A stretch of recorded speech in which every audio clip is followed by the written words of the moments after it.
3 million years ago, Lucy walked the earth, a fragile being in a challenging world. Her survival was not just a miracle of evolution, but a testament to resilience and adaptation. Today, we face another test of survival.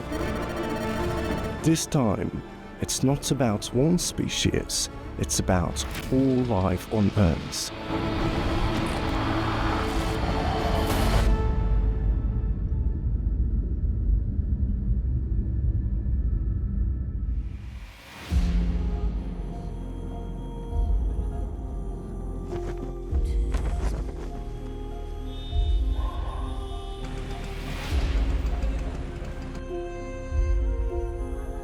All human beings are belonged from here, and gradually they disperse into different parts of Ethiopia, and that helps also for the study of the overall the nature of humanity.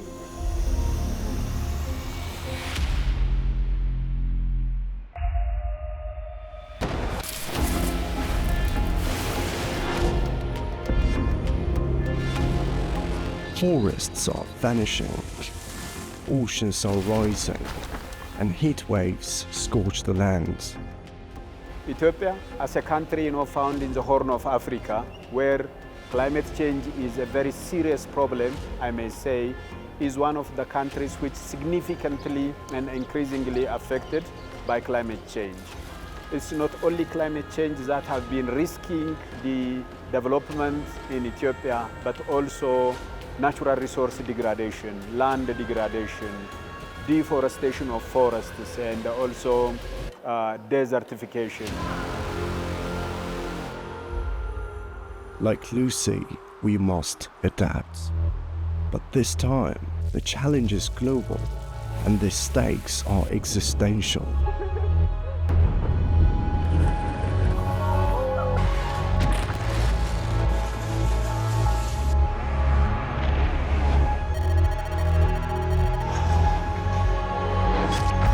Not emit so much. Our responsibility is 4% or even less than 4%. So because we are not an industrialized region, so what we are asking is that we are vulnerable and the most affected by the impact of climate change. So what we are saying that we cannot control it and we cannot blame anybody. We just have to start having a program, a resilient program on our action of development.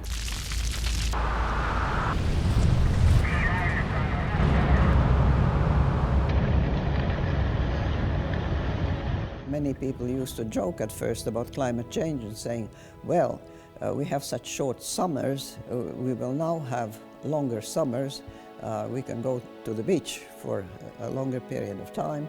But in point of fact, one of the results of changes in the Baltic Sea is that we are having severe coastal erosion.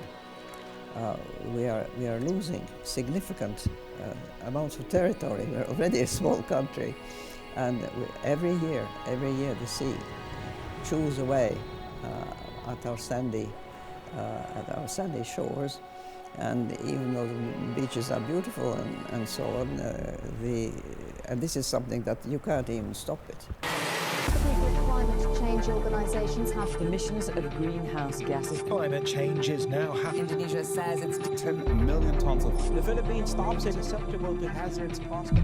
In 2024, global CO2 emissions hit a record 41.6 billion metric tons.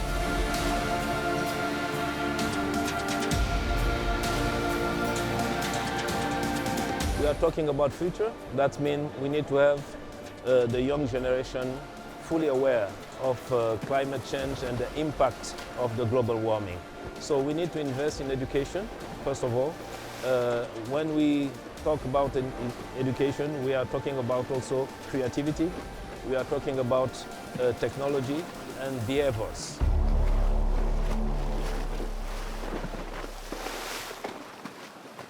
Iraq, like many other countries, has suffered from climate change and from rise of temperature.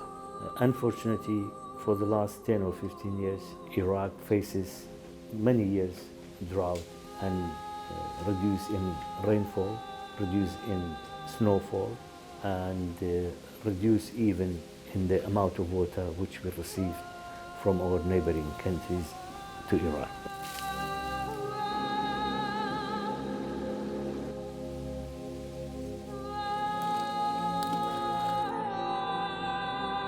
We have some of our member states that are very vulnerable to any climate crisis, to any climate or environmental changes.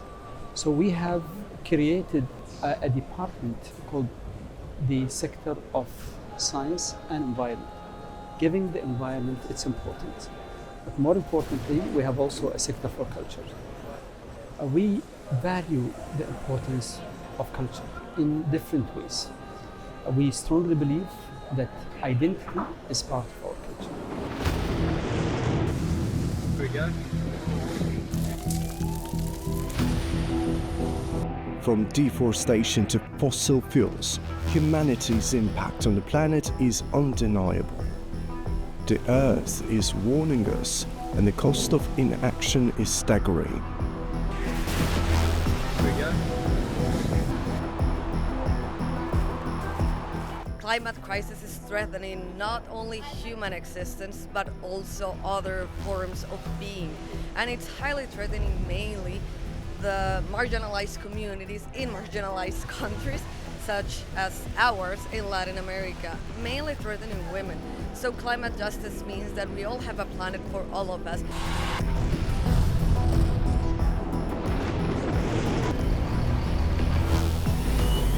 Nous prenons vraiment en compte les effets des changements climatiques. Nous y sommes plongés depuis de longues années, ce n'est pas d'aujourd'hui, et tout l'impact que cela peut apporter, disons, de la biodiversité. Alors, en peu de mots, nous faisons beaucoup. Nous avons mis en place des politiques, des hommes qui suivent justement les effets des changements climatiques. Welcome to the opening session of the World Leaders Climate Action Summit.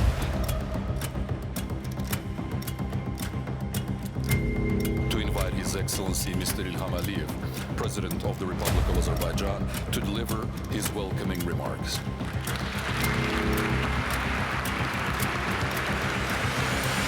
Azerbaijan is a country where East and West, North and South meet, and this is not only about geography. We can build political, cultural, energy, trade, transportation bridges between different international actors. As the president of COP29, Azerbaijan will do its best to find common understanding between developed and developing countries, between Global South and Global North.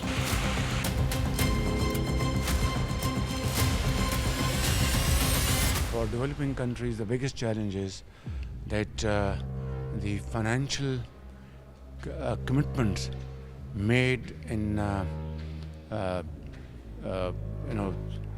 COP summits in the previous years have not been fulfilled. For example, $100 billion were committed on an annual basis, which has not shown any significant increases in the amount.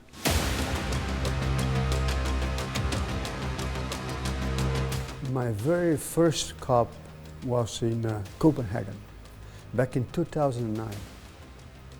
I've been there as Prime Minister, and I do remember the title of what was, the catastrophic COP, because it has been complete unsuccess, So after that, after Paris, every COP has something to add to a huge success back in Paris. And also this COP will have something. I would call it financial COP.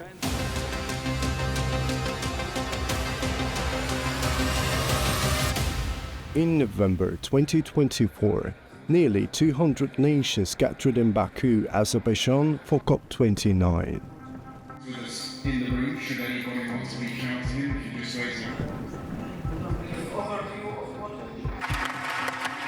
It is important for Bhutan to take part at the COP. In fact, it is important for every country in the world to take part. We know that climate change is real. We know that the effects of climate change are already taking place. We know that we must fight, we must join hands to tackle climate change together, and therefore it is important for all countries to take part at the COP. Working very hard over the past 2 expected.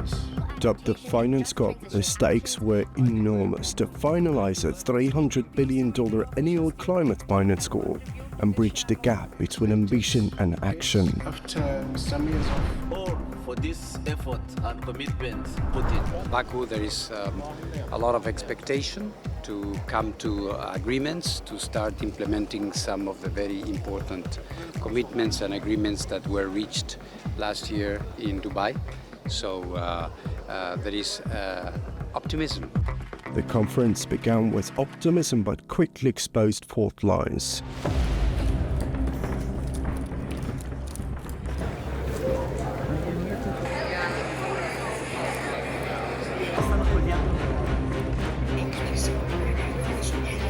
Wealthy nations proposed a $300 billion annual climate finance goal by 2035, a significant increase from past commitments, but far short of the $1.3 trillion demanded by developing nations.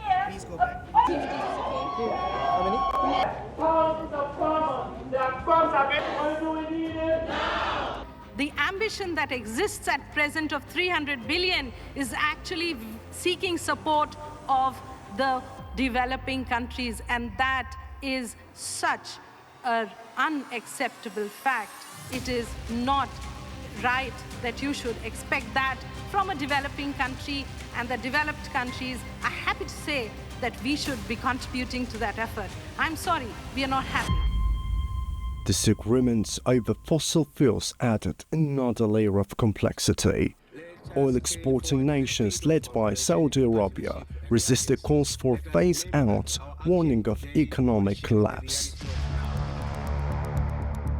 Today, almost 180 years on from the birth of petroleum in the world, actually it was here in Baku, Azerbaijan. Today, petroleum and petroleum-derived products continue to shape how we heat and cool our homes, construct our buildings, and transport ourselves from A to B. Oil and gas remain vital to producers and consumers around the world.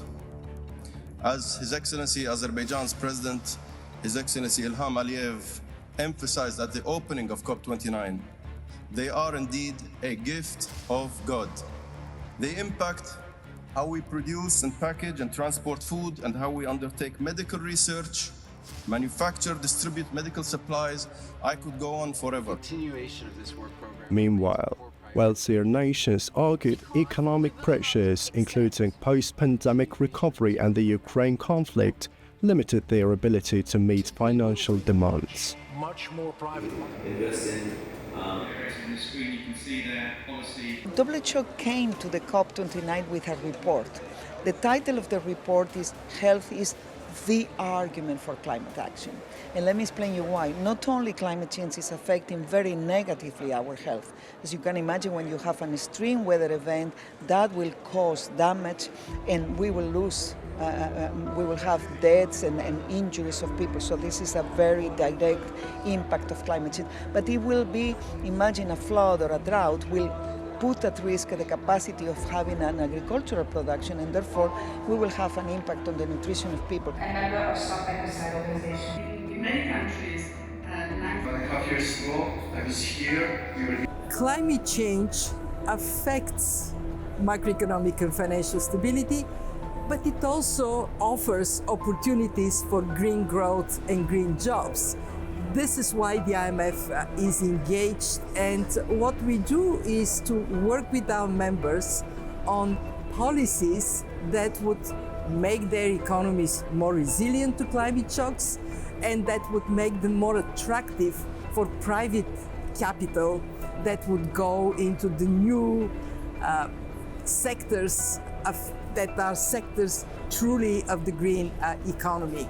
The climate justice movement is strongly against private investment because it only drives solutions that will be profitable to that sector.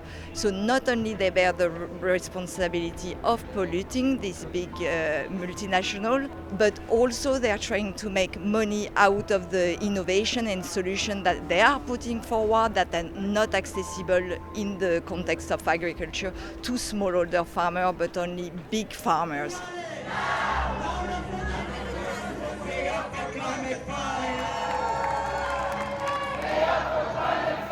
Frustrations boiled over. Bolivia, representing the like-minded developing countries, delivered a scathing critique of the proposed draft. The UNFCCC scientists have tried to place the focus only on the human rights of people living in the global north, while they ignore the dignity and the requirements of the majority of the global population. The countries defending human rights within the convention are those committing genocide against the Palestinian people outside of the convention, and they pass huge sums of money around in order to generate war, while they deny the necessary funding to promote the structural solutions required to change the system.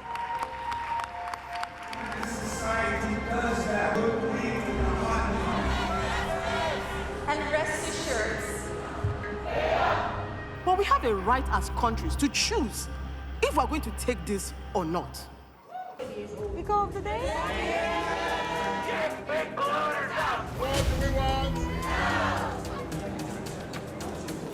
This is the moment where countries are supposed to agree to a new global goal on how much climate finance should be flowing from the developed countries of the global north to the developing countries of the global south. And that's money to support climate action of all kinds. So reducing emissions, transitioning away from fossil fuels, building out new renewable energy systems, but also supporting communities to build resilience to climate impacts and supporting communities to recover from climate impacts that have already happened. Amid the chaos, Afghanistan, represented by the Taliban, addressed the assembly for the first time in 3 years, highlighting their nation's vulnerability.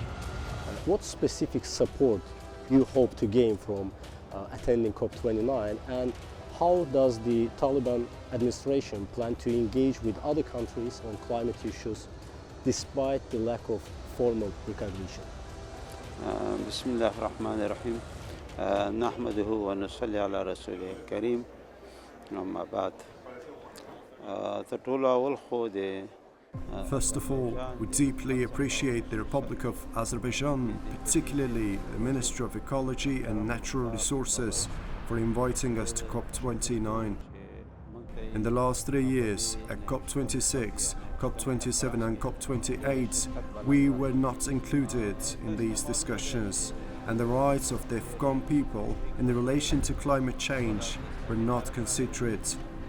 This invitation marks the first time Afghanistan has been given the opportunity to participate, and we are grateful for Azerbaijan's positive steps in this regard. Azerbaijan دغه مثبت قدم واخیستو. Every time as you narrow down the options, you certainly harm the interests of some parties. You certainly have to favor some parties. In between of this, you need to make sure that everybody is equally happy or equally unhappy. And we have tried to make sure this balance is being maintained.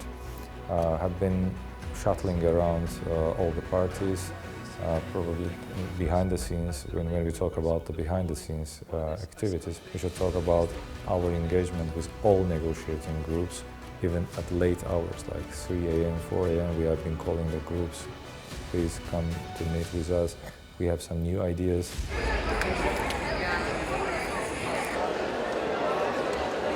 A revised proposal emerged, $300 billion annually by 2035, focusing on renewable energy, adaptation and technology transfer.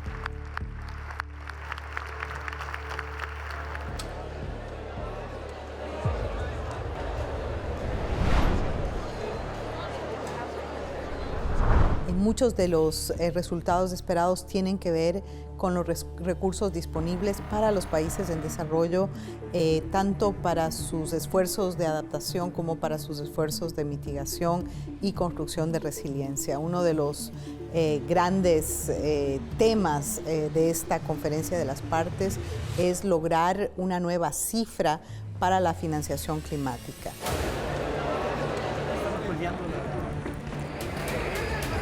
So we are here together, several countries that have been able to come to this summit.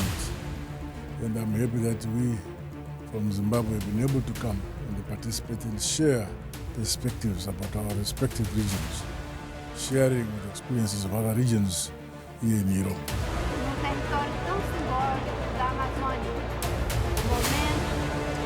We are talking about the very challenging issues. It's about the climate, it's about the environment, and there are many challenges ahead of us. We should be just consistent in our reports on all the development situation. And I think that these kind of events can be very much important in terms of solving the issues. Of course, any goals cannot be achieved in a short-term perspective, but in the long run, we can achieve a lot.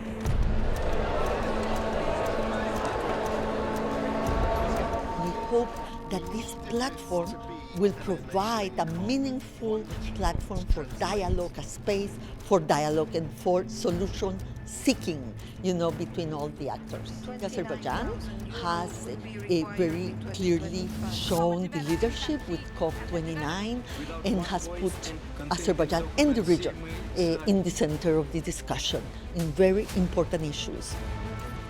On the final day, the Breakthrough Baku Agreement was signed.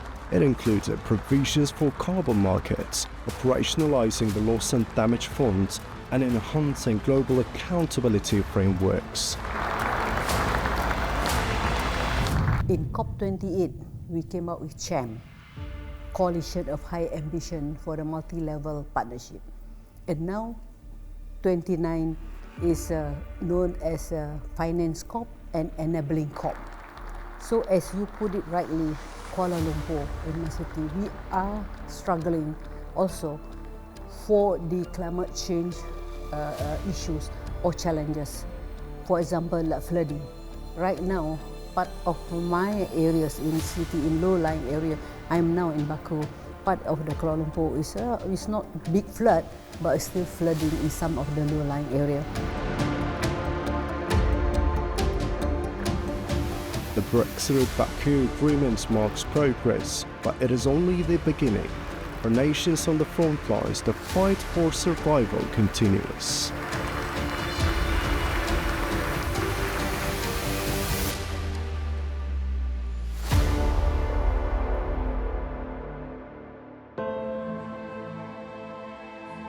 From Lucy's fragile bones to the fragile state of our planet, humanity's story is one of resilience.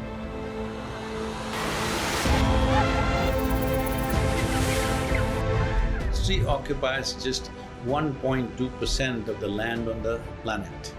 Agriculture occupies a massive amount of land. So it is agriculture, the way we are doing agriculture, industrialized agriculture, which is causing the damage. I'm talking about fundamental strength of life on this planet. But survival now depends on unity, ambition, and a shared commitment to the future.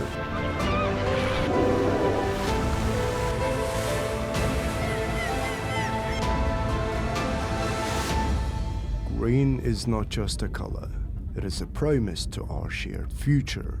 The time to act is now.